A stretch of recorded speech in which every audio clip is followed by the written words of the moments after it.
अब गौरव जी, ये हमारे शो का लास्ट पड़ाव है। ये प्ले कार्ड आपके सामने है, यस या नो, वो आपका कैमरा है। इसमें एक्सप्लेनेशन नहीं देना है, यस या नो, और आप पास कर सकते हैं। एग्जैक्टली। देखिए अब ये आपको अच्छे से पता है। जोरदार तालियां हो पहले।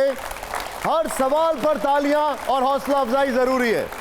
क्या आप लोग तैयार हैं रैपिड फायर के लिए? रैपिड फायर के लिए तैयार हैं? ओके। मेरा पहला सवाल गौरव वल्लभ जी के लिए, बीजेपी के नेता गौरव वल्लभ जी के लिए। प्ले करिए जरा। पहला सवाल, सुभाष चंद्र बोस देश के पहले प्रधानमंत्री थे, यस या नो सर? देश के पहले प्रधानमंत्री तो नहीं थे, नो सर। क्लैप। आपकी नेता कह रही है कंगना रनौत। नहीं, वो उन्होंने ये कहा कि उनको बनाना चाहिए था। मेरी बात नहीं सर, उन्होंने कुछ और कहा। मेरी बात सुनो, आप फैक्चुअली। अच्छा चलिए, आप बोल दीजिए हाँ या ना। मैं पंडित जवाहरलाल नेहरू जी देश के पहले प्रधानमंत्री थे। सुभाष चंद्र बोस, एक लाइन पूरी होने दी। क्या है, बाइनरी आंसर्स में भावना नहीं बाहर आती, फिर अर्थ का अनर्थ निकलता है। Okay, go ahead. Subhash Chandra Bose साहब का भी कंट्रीब्यूशन कम करने का प्रयास उन लोगों ने किया जो लोग उस समय इतिहास लिख रहे थे, वो उनकी विचारधारा से समन्वय नहीं बैठा पा रहे थे। इसलिए उनके कंट्रीब्यूशन को नीचे लाने का प्रयास जरूर किया गया, जो मैं मानता हूं व्यक्तिगत रूप से। पर देश के आजाद हिंदुस्तान के पहले प्रधानमंत्री पंडित नेहरू थे। ठीक है। खैर सर, नो दिखा दीजिए ऐसे करके। No, turn around. हाँ, वो है कैमरा आपका सर, ये नो है। ओके, नेक्स्ट सवाल प्ले करिए। जोरदार तालियां हो पहले प्लीज। ये देखिए सर, 2014 के बाद देश में महंगाई कम हुई है। महंगाई कम हुई है। महंगाई कम हुई है परसेंटेज टर्म्स में। परसेंटेज, मेरी बात सुनो, मैं ये दिखा रहा हूं। मेरी बात सुनो, फिर मैं कह रहा हूं ना, परसेंटेज टर्म्स में हुई है। पर एसेंशियल कमोडिटीज की महंगाई आज लोगों का क्या है कि जो पर कैपिटा इनकम है वो उस रफ्तार से नहीं बढ़ी जिस रफ्तार से महंगाई। एक मिनट, क्या महंगाई कम हुई है? एसेंशियल कमोडिटीज की महंगाई अलग है, ओवरऑल महंगाई। मैम बोला नहीं, मैम नहीं। आइए अगला सवाल प्ले ऑन करिए। पहले जोरदार तालियां अगले सवाल के लिए, जोरदार तालियां प्ले करिए। तालियों की आवाज नहीं आ रही है मुझे। ये देखिए अगला सवाल, नोटबंदी देश के लिए फायदेमंद थी? नोटबंदी डिमोनेटाइजेशन से एक, यस और नो? मेरी बात, फिर मैं यस नो दे दूंगा।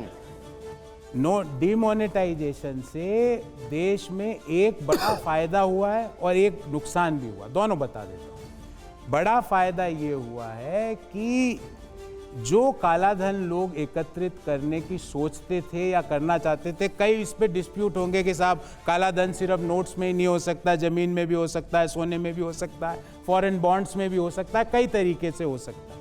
पर जो निर्णय लिया गया उससे एक लोगों को पता चल गया कि मोदी सरकार की मंशा ब्लैक मनी के खिलाफ है।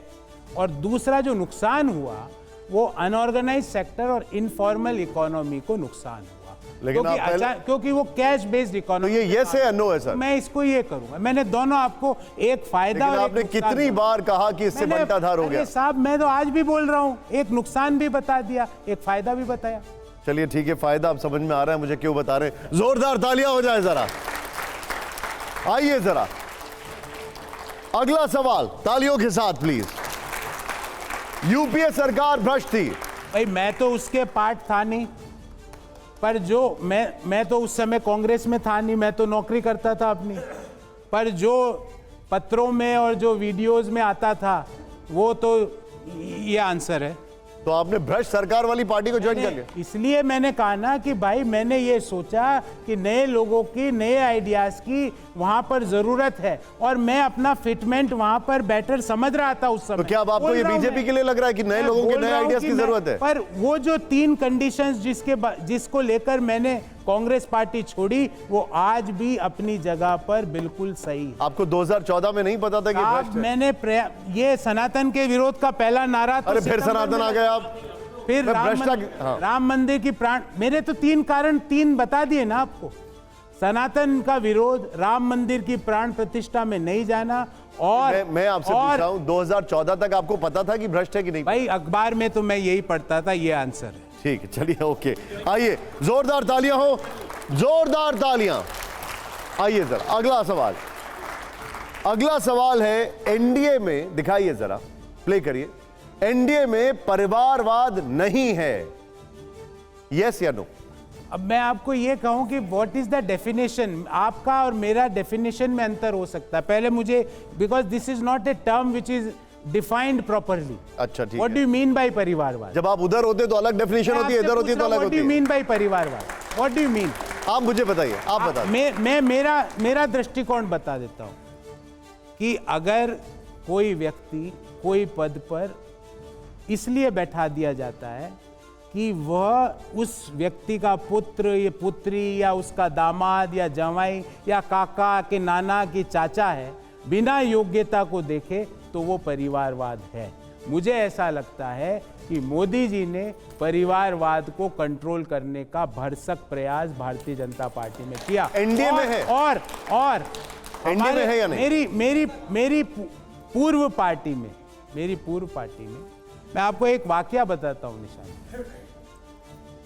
गौरव जी, मैंने आपसे सीधा सवाल पूछा था। सीधा सवाल का मैं उत्तर तो दिल से दे रहा हूं ना, पूरी बातें। नोटबंदी का भी मैंने आपको एक छोटा नुकसान तो बताया ही है ना। ठीक है। हमारी पूर्व पार्टी में, कांग्रेस पार्टी में, जो अभी अध्यक्ष हैं, उनके पुत्र के कर्नाटक सरकार में मंत्री हैं। वो जमीन पर काम कर रहे हैं। मैं उससे परिवारवाद नहीं मानता, पर उनके जवाई को अभी टिकट मिला है, वो परिवारवाद है। सर, बीजेपी कर्नाटक अध्यक्ष मेरी बात तो सुनो, मैंने आपको एक दोनों उदाहरण दिए। ठीक है। उनके पुत्र मंत्री है, वो जमीन पर 24/7 की राजनीति करते हैं। वो परिवारवाद नहीं मानता, वो मंत्री भी है उनके पुत्र, पर उनके जवाई को टिकट देना परिवारवाद है। मैं यही कह रहा हूं। सर, चिराग पासवान के बहनोई को टिकट मिला है।